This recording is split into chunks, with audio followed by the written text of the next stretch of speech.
Hi guys, Julie here.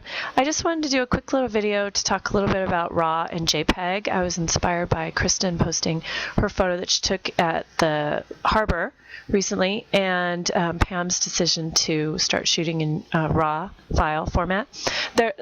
And the reason why I'm kind of excited about this for you guys is because there's so much you can do with a RAW image in post-processing. It really changes how you photograph. You need to get it right in camera, absolutely, but there are some things you just can't control, and Kristen's image was a really good example. She exposed for her subjects. Bravo, did a great job, had them in as much shade as she possibly could, and yet she still had some blown out parts of her image. Those rails, the white rails that were framing the subjects, were amazing, but they were blown out. And it's exactly what she needed to do. She did a great job, and if she were shooting in RAW, she could have saved that image more, saved those parts of the image. So I wanted to just show you really quickly how I work in post-processing and how I benefit, or how my images benefit from shooting in a RAW format as opposed to JPEG. So here's an example image that I have up on my screen that I took recently. The sun was still high in the air, so I had to manage my highlights. So the sun is coming from the camera right over here, as you can see. So I have my highlights on this side of Marley's face. She's wearing a white dress. So some of my highlights got blown because I was wet. I was exposing for her face. So I have my indicator, my highlight indicator light, I guess, indicator light on, and it's showing me in red where I lost detail, where I blew highlights. So you can see this whole part of her dress.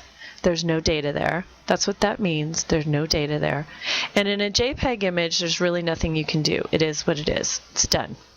But with a RAW image, there's something I can do. I can bring it into my post-processing program, and I can work to bring it back. And there's a couple ways that I can do that. Actually, 3 ways that I can do that. The first way is I'm in my basic panel of Lightroom. This is Lightroom. This is how I edit all my photos, I should say all. I do use Photoshop on occasion, but that's just to swap heads and that sort of thing. Most of all my general edits are done here in Lightroom. So we're in Lightroom, we're in the Develop panel, and I'm looking at my image, and the first thing that I can do here is come down to this exposure slider. And that's the other thing I love about Lightroom, is the sliders are really intuitive and easy to work with. So the first thing I'm going to do, even though I feel like her face is well exposed and I didn't lose any highlights on her face or on this side of her body, or even actually on her arm here, I didn't lose any highlights, even though her arm is so bright it's discolored, it looks almost white. I still think I'm going to bring down my exposure. So I'm going to use my slider, and I'm going to bring down my exposure. And you see, just by bringing my exposure down a little bit, it's making that red go away. So I'm at I'm going to bring it up just a little bit. Okay, so now I'm at -0.6 right here. So, and as I'm working, you can see my histogram, and it's moved slightly here. We'll go back up. That's how it was. So you can see how my histogram is leaning to the right, and I'm going to bring it down 0.6. Oh, oops, -0.6, -0.6. And that's going to move it a little bit to the left. Okay, so this shows me where my blacks are, and this shows me where my highlights are. Okay, so the other thing you can do in Lightroom and with RAW images is you can bring your highlights back using this highlight slider. So just by clicking on that, you can see it didn't really change the image all that much, but it took away those blown red areas. Let's go back and see that again. And you can watch the histogram up here. So you're seeing the indicators of my blown highlights, and I can just slide this little slider down, and as I slide it, things are coming back. So details coming back a little bit in the sky, definitely details coming back in her dress. Now the one thing you have to watch out for with your highlight slider is it will make your image look gray in some places. So you just want to watch. If I go all the way you can see how it kind of gives it a dingy sort of look in the whites. So I try to avoid going all that far in the overall scheme of things, in the whole picture.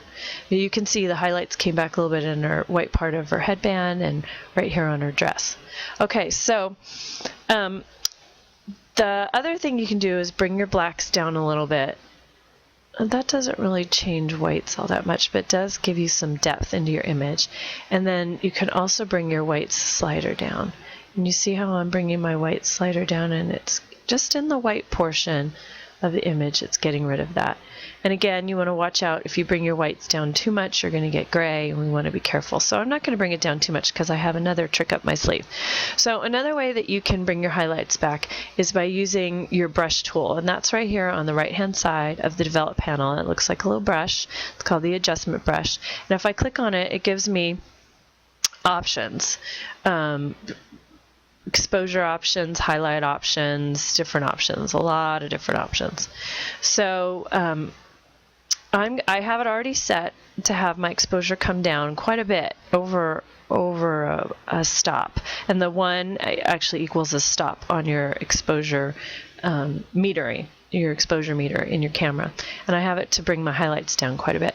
So what I'm going to do is I'm going to take my brush and I'm going to click on my show mask overlay tool, and I'm just going to start brushing on right here on her arm and right here where her dress, and you can see it turning pink. That's just my indicator light showing me where I'm brushing, and I can turn it off and I can see how her arm is no longer white, but actually it's starting to look like an actual arm.